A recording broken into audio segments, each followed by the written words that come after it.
The rain was relentless, mirroring the storm brewing inside me. Landry, a 44-year-old architect in Chicago, stared out the window of my office, the city lights blurring through the downpour. My phone buzzed, a text from my wife, Giselle. Late at the office again, don't wait up. A familiar pang of loneliness hit me. Giselle, a vibrant marketing executive, had been increasingly distant these past few months. Long hours, business trips, always an excuse. I tried to push the nagging feeling aside, attributing it to stress. We'd been together for 15 years, married for 12.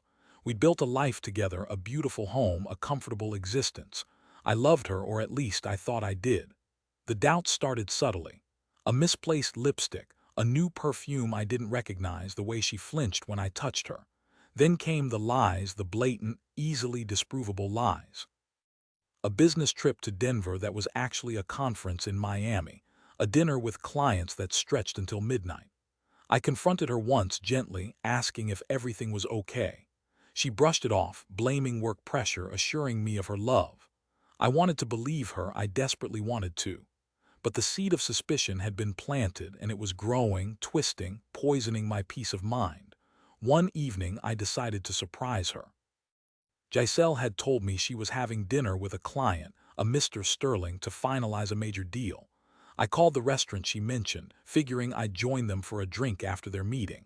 The hostess informed me that no reservation existed under Giselle's name or a Sterling. My heart lurched.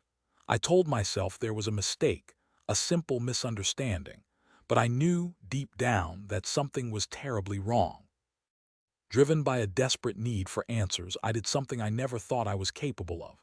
I hired a private investigator, a man named Hayes, recommended by a friend.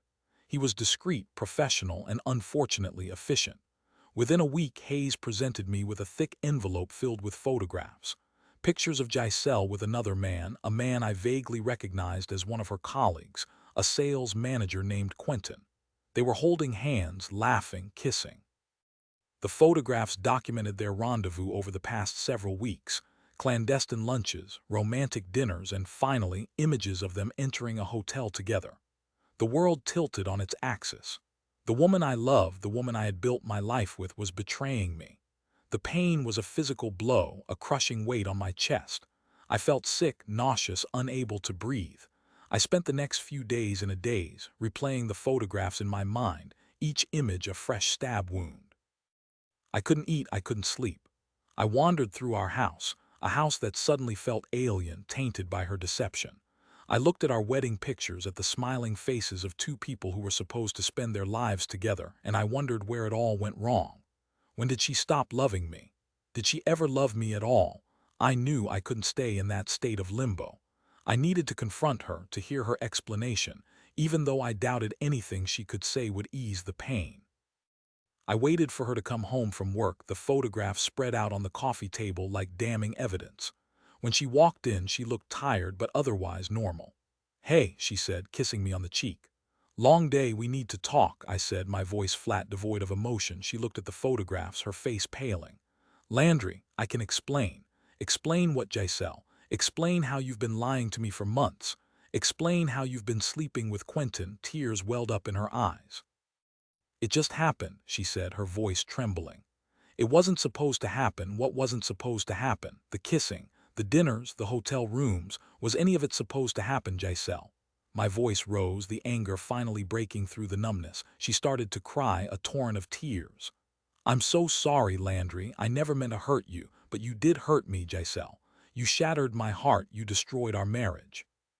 "How could you do this to me?" She offered a string of weak excuses. She felt neglected, I was always working, she needed attention, but none of it rang true. It was all self-serving, a desperate attempt to justify her betrayal. "I want you to leave," I said, my voice barely a whisper. "Landry, please, don't do this. I can change. We can work through this." "There is nothing to work through, Giselle. You broke our vows, you betrayed my trust. It's over." She packed her bags that night, her sobs echoing through the empty house.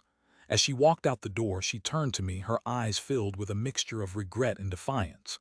"You'll regret this, Landry," she said. "You'll see." I watched her drive away, a sense of emptiness washing over me. The house felt cold, sterile, devoid of life. I was alone, utterly alone, with nothing but the wreckage of my shattered marriage. The next few months were a blur of lawyers, divorce papers, and sleepless nights. The divorce was messy, acrimonious. Giselle fought me every step of the way, demanding half of everything, claiming I was emotionally abusive. Her accusations were ludicrous, but they added another layer of pain to an already unbearable situation. During this time, Hayes, the private investigator, became an unexpected source of support. He'd check in on me, offer a listening ear, and remind me that I wasn't alone. He was a good man, a man who had seen his share of heartbreak. One day, Hayes called me with some news. "I think you should see this, Landry," he said, his voice grave. He sent me a file, a collection of documents and emails. It turned out that Quentin, Giselle's lover, was not just a sales manager. He was a con artist, a master manipulator who preyed on vulnerable women. He had a history of affairs, of stealing money, of leaving a trail of broken hearts in his wake. As I dug deeper, I discovered that Quentin had been systematically siphoning money from Giselle's company, using her access and influence to cover his tracks. He had been using her, manipulating her, just like he had manipulated countless other women. The realization hit me like a ton of bricks. Giselle wasn't just a cheater, she was a victim. She had been seduced, used, and discarded by a ruthless predator. My anger began to dissipate, replaced by a strange mixture of pity and understanding. I decided to confront Giselle with the information. I met her at a coffee shop, her face drawn and haggard. She looked like a ghost of her former self. "I know about Quentin," I said, my voice calm. She looked at me, her eyes wide with fear. "What do you know?" I told her everything about his past, about his crimes, about how he had been using her. As I spoke, I saw the color drain from her face. She started to tremble, her body racked with sobs. "I didn't know," she cried. "I swear I didn't know." I believed her. For the first time since the affair, I believed her. I saw the genuine pain in her eyes, the realization that she had been played, that she had been a fool. I helped her expose Quentin's crimes, providing the evidence I had gathered to the authorities. He was arrested, charged with fraud and embezzlement. Giselle cooperated fully with the investigation, risking her own career to bring him to justice. The divorce was finalized, but the bitterness had faded.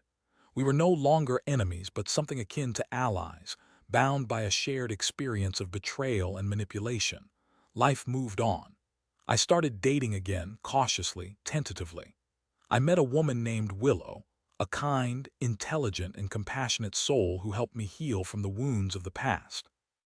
We built a new life together, a life based on trust, honesty, and mutual respect.